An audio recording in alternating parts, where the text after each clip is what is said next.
students. I hope you all are fine and I hope your exams were also done well. Now girls, we come to the next exercise, that is 8B, and I also hope that you must have finished all your homework, all your classwork as well as your homework till exercise 8A. If you have not finished, please finish it, otherwise so much of work will be piled up. I do not want that, even if it is not good for you also, isn't it? So complete the work, complete the exercise side by side, right? Now we come to the exercise 8B, and in this exercise we will solve the equation using transposition or shifting method. What is this transposition or shifting method? This means whatever number is with the variable, we shift it on the other side of equal to. Right now, till now we have done by inverse operation method. In inverse operation, we were just doing the inverse of the number which was with the variable. But now we will do the transposition or the shifting of this number on the other side of equal to. Okay, so here it is. So it is x plus 2 is equal to 8. Now what is with the x? It is 2. And we have to take this 2 on the other side of equal to get the value of x. We have to keep this x alone. We have to make this alone. Then only we will get its value. So when we take the number on the other side, its sign changes. Okay. So here it is plus 2. Here it will become minus 2. So it will be x. Now write is equal to, what is after equal to? 8. Write the 8. Now this 2 is getting shifted here. So here it will become minus 2. Okay, so 8 minus 2, so x is equal to 6. This is the answer of x, right? So let's do the second question. Second question says p plus 2 whole 1 upon 2 is equal to 5. 2 whole 1 upon 2 can be written as 5 upon 2. 2 to the 4 plus 1. 5 upon 2 is equal to 5. Now we have to find the value of p. So we will take this 5 upon 2 on the other side of the equal to. Okay, so p is equal to, write whatever is there after equal to. 5 is there, write 5 here. This will be taken on this side, so it will become minus. Here it is with plus sign, here it will become with minus sign. So minus 5 upon 2.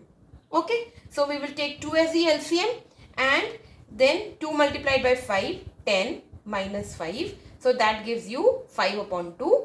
That is equal to 2 whole 1 upon 2 is the answer.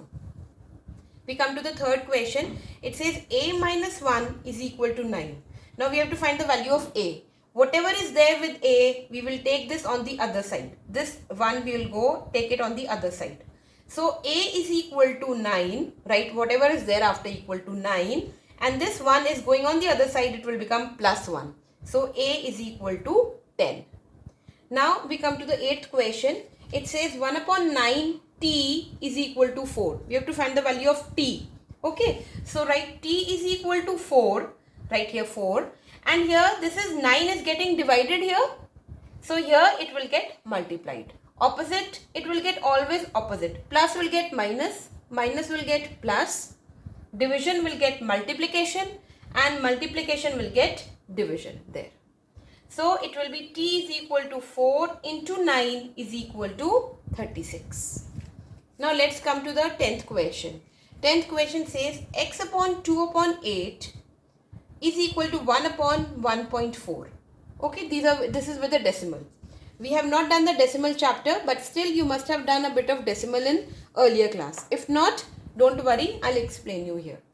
So here x we have to find. So what is there with x 2.8, and it is getting divided here. So it will get multiplied here, right? So x is equal to whatever is there after equal to, write that first. 1 upon 1.4. Okay. Into 2.8. Into will never come in the denominator. Into will go here in the numerator. Into 2.8. So it can. So here the decimal is there after 1. See here. Now the decimal is there before 1 digit. And here also decimal is there before 1 digit. Right. So this decimal will go and this also decimal will go. It goes away at the same place in the numerator as well as in the denominator. If it is being shifted by 1 digit, It's going away. So here also it will be shifted by 1 digit. Okay. So what is left here? 28 upon 14.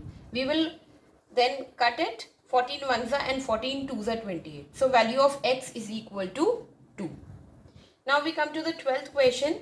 12th question says c minus 2 is equal to minus 5. Okay. So c is equal to, what is there after equal to? Minus 5. Right there, minus 5. This minus 2 will go on this side. It will become plus 2. Now one is with minus sign, one is with plus sign. So the difference will take place. So 5 minus 2 gives you 3, but the sign of the greater number will come. So c is equal to minus 3.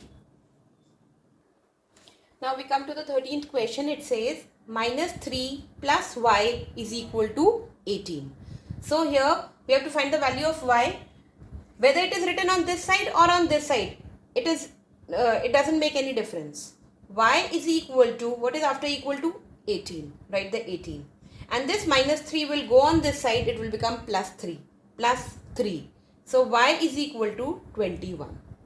Now we come to the 15th question. It says 12 is equal to m upon 5. Right? So here you will say, ma'am, m is on this side. Don't worry. You can write m here also.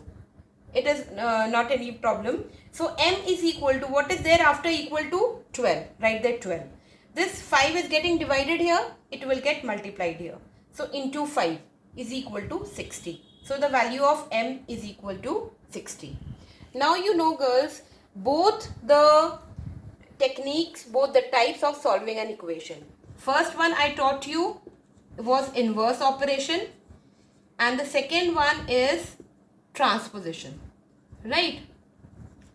Now if the question comes and in the question it is specifically asked to solve it by inverse operation, then you will use this method only.